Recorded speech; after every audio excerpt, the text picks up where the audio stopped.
पुण्यात्माओं, हम इस काल के लोक में असंख्य युगों से रह रहे हैं और हम इसी प्रोसीजर में इतने रंगे गए हैं, जन्म और मृत्यु, फिर जन्म हुआ, मनुष्य का जीवन हुआ, संतान की इच्छा, विवाह की इच्छा, फिर रोजगार की इच्छा, फिर संतान हो जाती है। कुछ तो बचपन में मर जाते हैं, कोई युवा होने के उपरांत मृत्यु को प्राप्त हो जाता है।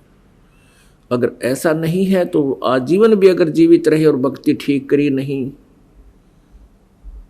तो दोनों ही, संतान भी और स्वयं भी, सीधे नरक में जाते हैं। 84 लाख योनियों में, पशु पक्षियों की योनियों में जीवन व्यतीत करते हैं, कष्ट पे कष्ट उठाते हैं। तो हमने इतना ही मान रखा है, जब तक ये ज्ञान नहीं था बेशक हम भक्ति भी करते थे, क्योंकि आत्मा चाहे वो कितना ही दुष्ट टाइप आदमी है वर्तमान में, उसकी आत्मा भी परमात्मा को कभी ना कभी अवश्य याद करती है। और जो अच्छी आत्माएं हैं वो परमात्मा के बिना रह नहीं सकती, क्योंकि आत्मा और परमात्मा का एक विशेष कनेक्शन है। और उसके बीच में इस काल ने परमात्मा और आत्मा के बीच में हमारे ही इतने दुष्कर्म करवा दिए हमसे कि वो एक बहुत बड़ा एक बाधा बन गई, दीवार बन गई, बादल बन गए बीच में। तो उस दीवार को हटाने के लिए परमात्मा और आत्मा के बीच में जो बाधा है वो हमारे पाप कर्म है।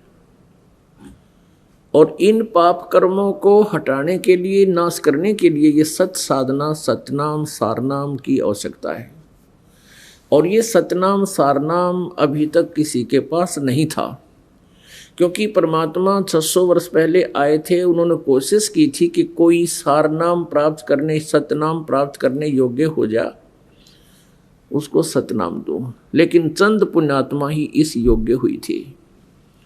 वो कौन कौन से थे? आदरणीय धर्मदास साहिब जी, आदरणीय मुल्कदास जी, आदरणीय दादू साहिब जी, आदरणीय नानक साहिब जी, आदरणीय गरीबदास साहिब जी, आदरणीय गीसादास साहिब जी और आदरणीय नामदेव साहिब जी, आदरणीय रामानंद साहिब जी। ये पुण्यात्माएं थी जिनको परमात्मा ने सतनाम और सारनाम दे करके मोक्ष अधिकारी बनाया था।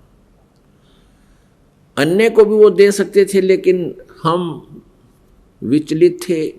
हमें जरा भी कोई कुछ कह देता था कि कबीर साहब परमात्मा नहीं है, ये वेदों और गीता से परिचित नहीं है, ये जो ज्ञान तुम्हें बता रहे हैं वो शास्त्र विरुद्ध बता रहे हैं। ऐसा वो नकली गुरु, झूठे गुरु, ब्राह्मण, तो वो यही कह करके हमें भगवान से दूर रखा करते थे कि कबीर जी जो तुम्हें ज्ञान दे रहे हैं वो शास्त्र विरुद्ध है, जबकि वो सब शास्त्र प्रमाणित था।